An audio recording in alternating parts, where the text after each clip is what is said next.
Assalamualaikum warahmatullahi wabarakatuh.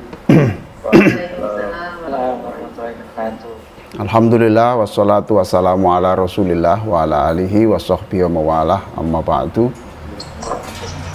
Yang saya hormati Ibu Dekan, Wakil Dekan, dan semuanya, petugas kebersihan, petugas keamanan, siapapun lah yang ikut berkeringat untuk mengembangkan kampus ini yang sangat saya muliakan. Saya mendapatkan kehormatan untuk berbicara di depan orang-orang yang tidak sembarangan. Di depan saya ini orang-orang yang sangat terhormat, ya, gitu. Jadi saya senang berbicara di depan orang yang terhormat.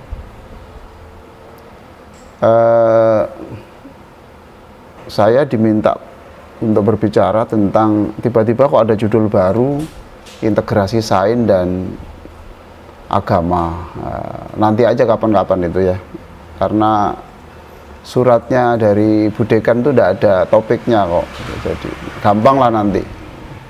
Saya beri kesempatan lah, semester ini saya beri kesempatan untuk saya menawarkan, tidak apa-apa, 5 kali tidak apa-apa. Tinggal yang kuat Bapak Ibu atau saya. Nah, itu ya. Ilmu saya ini dititipkan Allah, jadi saya nggak boleh mati dengan bawa ilmu saya, nggak boleh, harus habis, harus tuntas. Dan ini adalah sarana untuk penghabisan tugas-tugas itu, supaya seperti Nabi dulu lah, selalu mengatakan, Allah hal balaghtu, apakah saya ini sudah menyampaikan tugas-tugas saya. Nah, gitulah, seperti itu. Tadi saya sudah mengikuti bacaan Yasin, alhamdulillah bacaannya bagus, alhamdulillah. Salah-salah sedikit itu tidak apa-apa ya.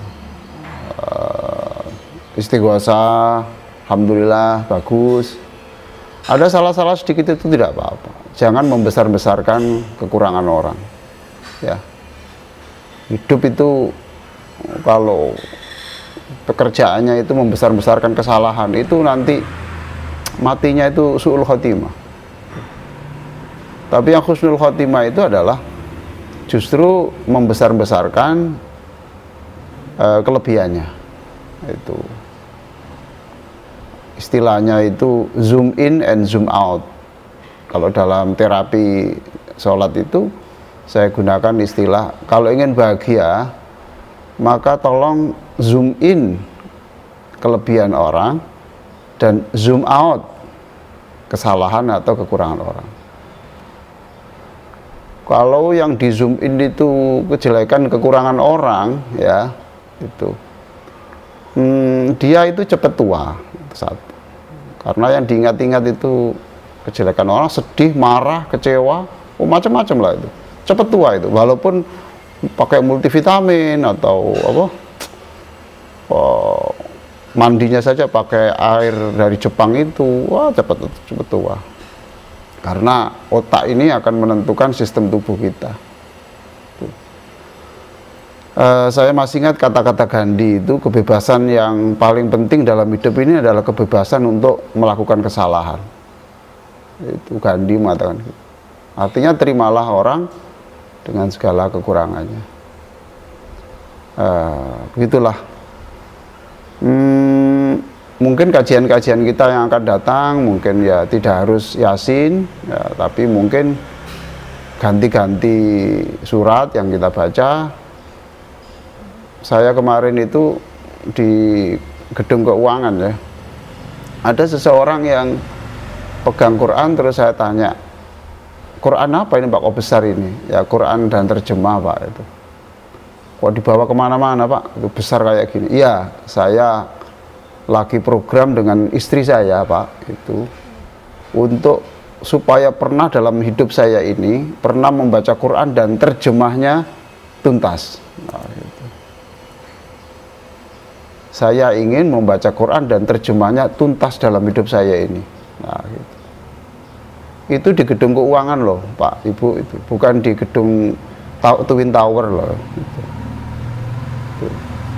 Itu di gedung keuangan yang tidak ada hubungannya dengan lembaga akademik. dan tidak Islam itu punya keinginan yang seperti itu. Saya ingin Pak membaca ini dan terjemahnya komplit. Alhamdulillah sudah sekian juz itu, alhamdulillah itu. Lah Bapak, saya tanya ngerti? Saya bukan soal ngerti atau tidak ngerti Pak. Yang penting saya pernah baca. Dari sekian banyak itu mamanya 75% tidak paham, ya saya tetap dapat 25. Atau kalau saya hanya paham 5%, ya saya tetap dapat 20, tetap dapat 5% tuh dari sekian banyak itu. Dan itu banyak. Oleh karena itu saya mengajak Bapak Ibu ini jangan karena kerja di UIN lah. Orang mati itu nggak ada hubungannya, UIN dan non UIN itu nggak ada. Ya kita karena sebagai orang Islam toh, gitu. Lah Bapak Ibu ini bersyukurlah ditakdirkan Allah di sebuah kampus di mana di situ dipaksa, ya dipaksa untuk menyesuaikan diri. Alhamdulillah ini bukan kebetulan loh. Bapak Ibu, saya ceramah di sini bukan kebetulan. Itu memang sudah dicatat di sana bahwa jam ini saya tampil, saya menyampaikan ilmu-ilmu ini gitu. Oleh karena itu nanti kita harus bisa seperti itu, bisa mendalami Quran. Nah, di saat kita itu nanti membaca Quran dari awal sampai akhir itu pelan-pelan, Bapak itu sebagai ilmuwan, Ibu sebagai ilmuwan, pasti nanti Bapak Ibu itu akan menemukan satu ayat ya, yang seperti baru. Sebab ayat-ayat itu tidak ayat-ayat populer. Dan Bapak Ibu akan terkejut. Ternyata ada ayat ini. Ternyata ada ayat ini. Jadi saya waktu di Jepang itu, ketika saya mengajak orang untuk Islam, apa kata mereka itu? Loh, apakah saya ini harus mengikuti agamamu yang secara teknologi terbelakang, ekonominya ya terpuruk, apalagi itu budayanya ya seperti itu, apakah saya harus mengikuti agamamu seperti itu? Coba saya membaca Quran itu di dalam surat Al-Baqarah itu ada, kalau halaman kedua itu, qalu anu'minu kama amanas sufaha.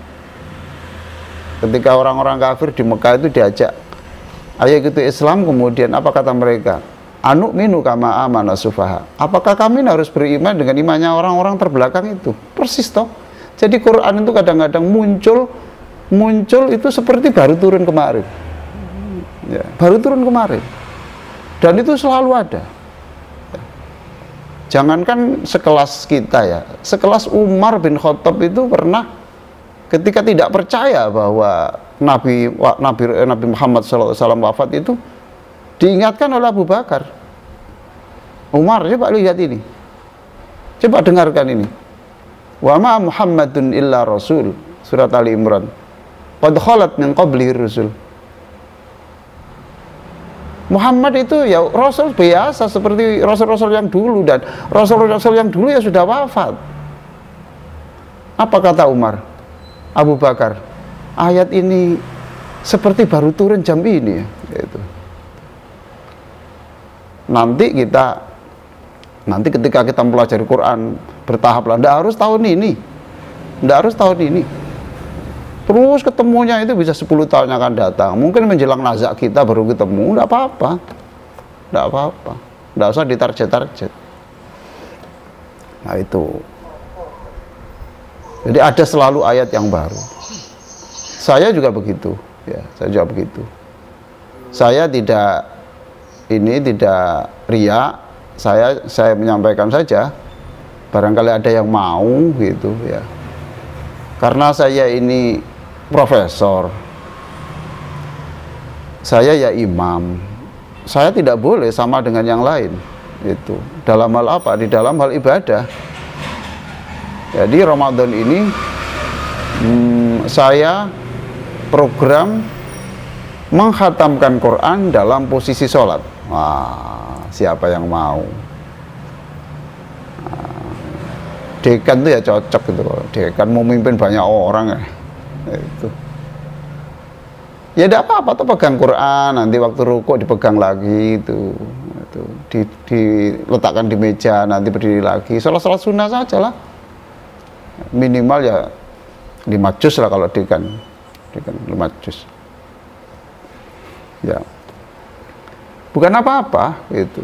Supaya kita nanti waktu mati ditanya, pernahkah kamu sholat dengan 30 juz? Jawab enak toh. Tidak cengar-cengir. Enggak, itu tegas. Yes, pernah itu. Berapa bulan diselesaikan? 2 tahun, enggak apa-apa. Tapi yang penting pernah.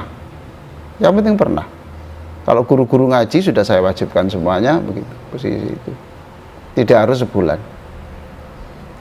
Jadi apa yang saya sampaikan ini adalah bagaimana kita menggali nilai-nilai Quran itu ya. Baiklah Bapak Ibu sekalian yang sangat saya hormati. Saya pada kesempatan ini soal yang sains dan teknologi, soal Quran menyusul gampang tuh. Gampang, banyak. Saya orang non saintek ya, itu. Jadi kacamata saya di dalam Al-Quran itu tidak setajam Bapak Ibu. Karena Bapak Ibu yang digeluti itu ada ayat-ayat yang menurut versi saya itu seperti biasa-biasa saja. Tapi bagi orang saintek, loh ini nilai ini Pak. Ini nilai ini. Itu. Saya biasa menceritakan soal proses kejadian manusia. Ya, kejadian manusia biasa-biasa aja. Surat Al-Mu'minun itu. Manusia diciptakan dari ini biasa karena saya bukan orang kedokteran. Nah, saya kemarin itu ceramah di kedokteran di UNER yang bagian mengawal vaksin itu. Yang mengawal untuk proses vaksin. Dia mengatakan, itu Pak di dalam surat Al-Mu'minun ada sistem sel Pak di situ Pak. Mana loh? Loh ini loh Pak, ini sistem sel. Jadi ayat yang menurut saya itu tidak ada hubungannya dengan sistem sel, ternyata dia tahu. Gitu. Saya berbicara soal perang ya biasa, perang. Tapi oleh orang jurusan fisika, jurusan kimia, loh ini pedangnya dulu itu yang bikin mana Pak? Itu pabriknya mana? Terus dari bahan apa? Kemudian itu pada Quran itu pada saat itu seperti apa? Jadi nanti ayo bersama-sama. Saya ingin cerdas dari Bapak Ibu. Saya ingin dapat ilmu dari Bapak Ibu. Karena Bapak Ibu punya kelebihan dalam hal ini. Saya ingin belajar dari Bapak Ibu sehingga saya bisa memperoleh wawasan yang banyak tentang Al-Quran dalam perspektif saintek. Ya. Jangan takut salah, biasa-biasa saja, tidak apa-apa. Mungkin kita ini rahmatan lil alamin itu ditafsirkan oleh Al-Qurtubi, itu dikatakan mana letak Islam itu rahmatan lil alamin? Yaitu kemerdekaan untuk berpikir itu. Kalau benar diberi poin 2, kalau salah diberi poin 1, itu memberikan sumbangsi besar itu di dalam kesejahteraan manusia. Ya, saya hari ini saya akan berbicara tentang bagaimana menjadi insan penyemangat lah. Bagaimana menjadi dosen penyemangat, menjadi tendik penyemangat, menjadi orang tua penyemangat. Saya tidak tahu tiba-tiba kok semalam itu kok buka-buka buku kok tertarik bicara itu. Siapa orang penyemangat? Saya akan berbicara dalam 3 sub ya. Yang pertama adalah apa yang dimaksud dengan insan penyemangat itu. Yang kedua, mengapa orang membutuhkan penyemangat. Lalu yang ketiga, bagaimana Nabi memberikan penyemangatan. Ini bapak-bapak yang Zoom ini kalau tahu wajahnya saya lebih semangat ini daripada tahu namanya ini ya, gitu. Ya, ini gitulah Mas Hanif ini, ini Monggo dibuka semuanya. Iyalah itu. Videonya. Kecuali yang menyusui lah, kecuali yang menyusui, jangan. Nah, kecuali menyusui jangan. Ini gitu Mas Mujib ini. Ya gitulah.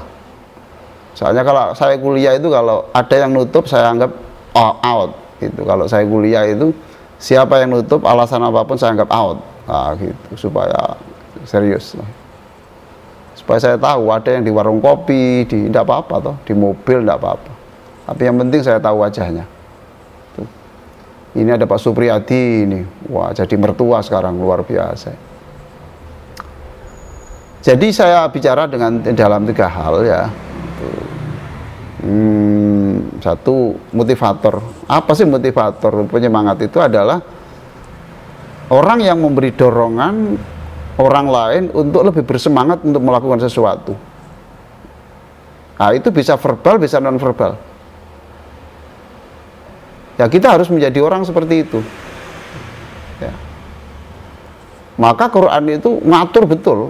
Kata itu diatur sedemikian rupa ya. Kata diatur sedemikian rupa. Antara lain ya, itu kalau berkata itu pilihlah kata-kata yang ma'rufah. Kata-kata yang familiar. Tidak usah ditunjukkan supaya kelihatan ilmiah, terus menggunakan kata-kata yang susah difaham. Itu rumus apa itu? Hidup kan menyusahkan orang. Cari kata-kata yang mudah difaham, familiar. Supaya tidak bingung toh. Lalu gunakan kata-kata yang karimah.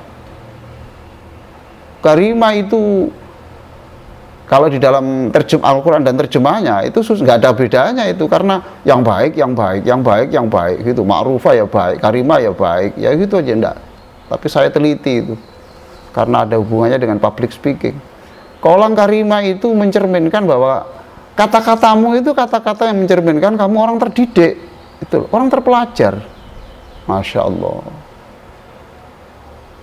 Anda tahu sendiri itu toh, itu. Ini kata-kata orang terpelajar apa enggak? Oh, itu qaulan karimah.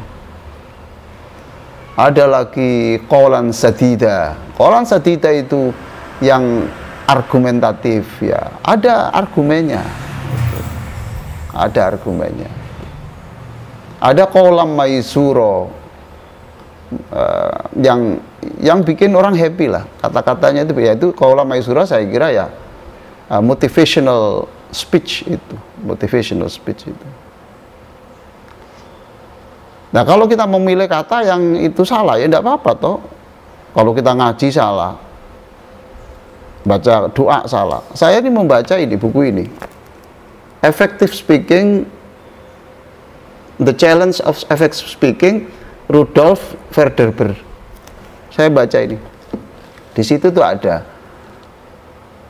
native speaker itu selalu memaafkan kesalahan kata orang yang second language. Ya. Jadi kalau saya orang Indonesia berbicara bahasa Inggris di depan native speaker dan saya salah, itu tolerant. Itu memaafkan. Karena native speaker itu sudah tahu, ini maksudnya mesti begini. Nah, gitu loh. Lah kalau kita ngaji salah, yang tidak memaafkan itu kan gurunya. Ayo. Tapi Allah sebagai ini yang punya bahasa ya, Allah memaafkan. Walaupun keliru ya. Saya tahu maksudnya itu. Begitu. Saya tahu maksudnya. Gitu enak tuh Allah itu. Insya Allah ya begitu.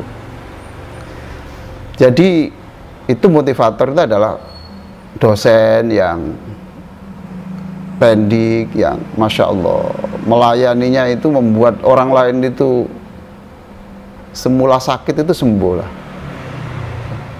semula putus asa itu bisa bangkit lagi itu. Nah, itu berarti dia ini hidupnya sudah rahmatan lil alamin.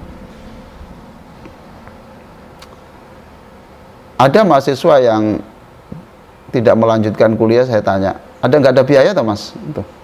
Ada pak, itu. Lah kok nggak teruskan? Saya benci dengan dosen yang di situ tuh Pak, itu ya. Itu perkataannya itu menyakitkan itu Pak, itu. Saya masa skripsi saya dicoret-coret terus dan tidak memberi bimbingan, nyoret-nyoret saja terus itu. Saya putus asa. Coba. Ya jadi kalau nanti masa depannya suram itu yang dosen yang seperti ini punya saham dosa itu. Punya saham dosa. Terus gak biayai, ya. Sudah tidak memberi SPP. Masya Allah. Tidak memberi SPP, tapi justru mematahkan semangat. Itu dosen yang seperti itu Bu Evi kalau ada ya, itu dicatat itu dan diingatkan. Dari satpamai. Dari satpamai. Karena gak cocok sebagai pendidik gitu. Ya, cari. Nah, mengapa kita perlu motivasi itu? Motivasi orang itu kenapa? Coba Bapak Ibu yang sangat saya hormati ya. Para sahabat dulu, kalau bertemu, itu tidak mau pisah dulu. Sebelum dibacakan surat Wal Asri. Tidak mau. Coba lihat isinya itu. Isinya adalah saling mengingatkan. Apa itu saya diingatkan? Wa tawasau bil haqqi. Wa tawasau bil haqqi itu artinya ayo tetap pada aturan-aturan. Ayo tetap pada norma agama. Nah, itu wa tawasau bil haqqi. Jadi pada on the right track. Yang benar. Nah, itu. Wa tawasau bis sabr itu apa? Watawasau bis sabr itu adalah sabar menunggu hasil. Artinya jadi orang yang saling mengingatkan untuk menjadi MTB, Muslim tahan bantingan. Begitulah. Tuh. Menjadi Muslim yang tegar, tidak cengeng. Itu watawasau bis sabr. Jadi sabar menunggu hasil. Sabar untuk berpegang pada agama. Itu watawasau bis sabr. Jadi zaman Nabi itu hidupnya memang saling menyemangati seperti itu. Jadi para sahabat itu adalah motivator untuk yang lain. Mengapa kita harus menjadi motivator? Iya, karena kita ini tidak ada agama yang mengajarkan kita untuk menjadi orang sukses itu selain Islam itu tidak ada. Ya. Hayya 'alas shalah, hayya 'alal falah. Itu diulang puluhan kali loh. Ayo sholat dan ayo sukses. Luar biasa. Ayo sholat dan ayo sukses. Nggak ada itu. Ayo sholat dan ayo bahagia. Nah, itu kita diulang-ulang ini. Ulang-ulang. Jadi kalau ada orang kok tidak gembira, itu berarti melawan azan. Orang ada gembira itu berarti melawan azan, menyalahi perintah azan. Hayya 'alas shalah, hayya 'alal falah. Alhamdulillah Pak Husnul, mudah-mudahan selamat di perjalanan Pak Husnul. Alhamdulillah, alhamdulillah itu. Sebelahnya itu siapa? Istrinya atau bukan nih istrinya? Alhamdulillah. Oh istrinya, alhamdulillah. Apa? Yang ketiga, kenapa kita harus menjadi motivator dan kita juga membutuhkan motivator karena perjalanan hidup manusia itu ada naik turun Pak. Benar. Ada saat-saat kita hampir putus asa. Benar. Kadang sakit, kecewa, atau ada peristiwa-peristiwa tertentu yang membuat kita itu down. Nah saat itulah butuh orang di sekeliling kita ini yang tampil sebagai motivator gitu. Dalam hal ini kalau pasangan hidup di dunia ini tidak ada yang bisa melebihi Khadijah itu. Jadi ketika Nabi sendiri butuh Khadijah ya. Butuh motivator yang namanya Khadijah. Nabi sendiri butuh motivator namanya Abu Bakar. Itu. Khadijah itu ketika Nabi sedih, langsung Khadijah tampil, jangan sedih, ayo ke paman saya. Ayo ke paman saya. Lalu itu. Terus setelah pulang dalam perjalanan itu apa kata Khadijah? Wallah la yukhzikallahu abada. Demi Allah suamiku, tidak mungkinlah Allah menjadikan Anda celah, itu tidak mungkin. Itu innaka latasilur rahim. Semua dunia tahu kalau kamu itu orang yang suka silaturahim. Wa tahmilul kallah. Semua orang tahu kalau engkau itu Tuhan, nabi yang senangannya membantu orang yang butuh pertolongan. Wa tuqrid dhaif. Dan kamu itu orang-orang yang terkenal menghormati tamu. Masya Allah. Itu langsung Rasulullah bangkit. Nah, jadilah perempuan Khadijah. Jangan sebaliknya, kalau suaminya lagi konflik, istrinya tidak mendinginkan, tapi tambah manasi. Itu tidak Khadijah itu. Itu bukan Khadijah itu, kuntilanak. Kalau papa tidak bisa menyelesaikan, daster kamu pakai, saya pakai celanamu. Wah, ini jangan ngalah terus, kamu bangkit. Itulah ini manas-manas ini. Ini tidak Khadijah itu. Nah. Yang berikutnya, kenapa kita berbicara, kita butuh motivator itu kenapa? Nah, ini saya baca penelitian, nanti mungkin dibetulkan oleh kawan-kawan, bener enggak ini ya. 80% perkataan orang, ya, termasuk dosen, termasuk tetangga, siapalah pokoknya itu, ya, itu 80% itu kata-katanya tidak menyemangati.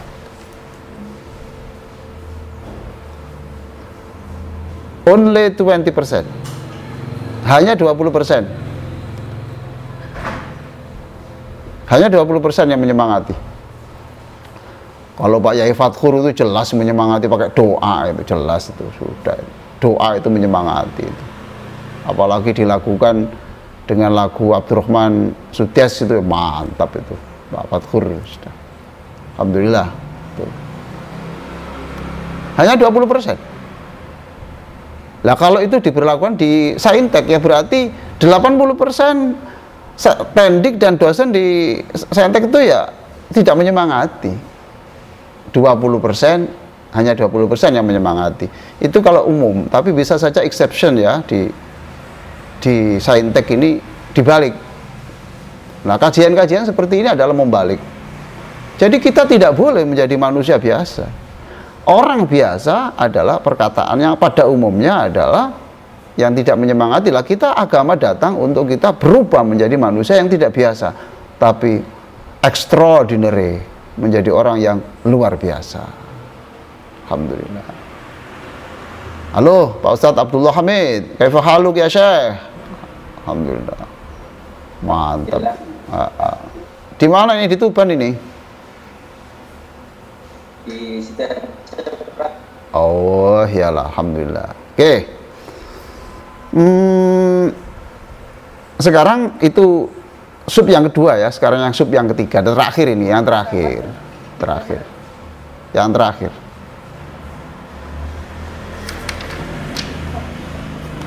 Bagaimana Nabi itu menjadi penyemangat ya?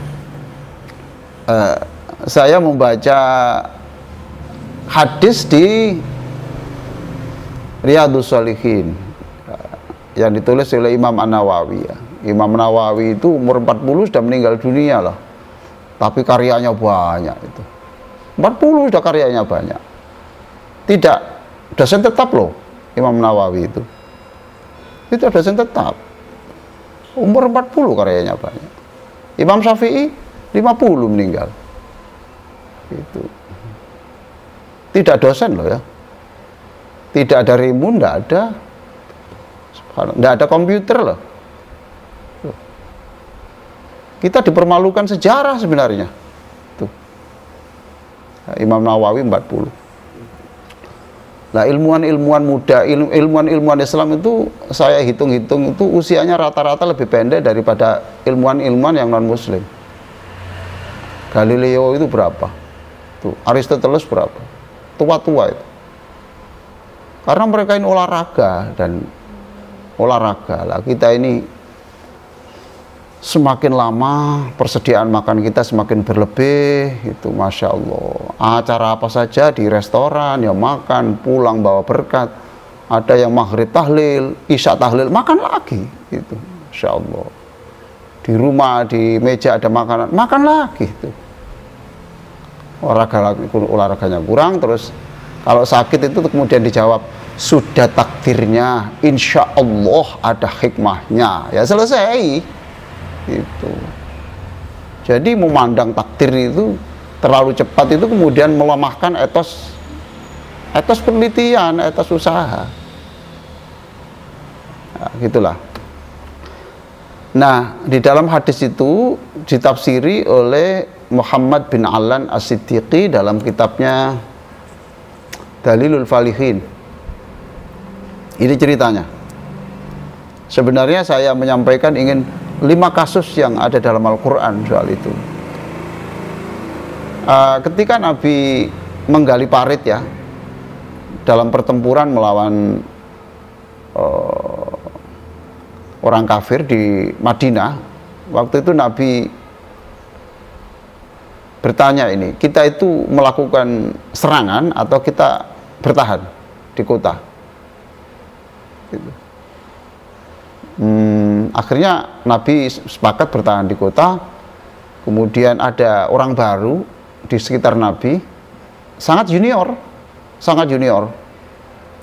namanya Salman Al-Farisi. Usul Nabi, menurut saya kita bertahan di kota, tetapi kita harus membuat parit. Coba perhatikan di situ ya, perhatikan di situ. Lalu Bapak Ibu nanti periksa dalam Al-Quran. Saya tolong tunjukkan bahwa Nabi itu dipanggil pemimpin itu udah ada, ya, seluruh Nabi itu. Coba Hud, idz qala lahum akhuhum Hud. Coba perhatikan di situ. Coba dengarkan, dulurmu itu ngomong, dulurmu, jadi itu kesetaraan, tidak hierarkis.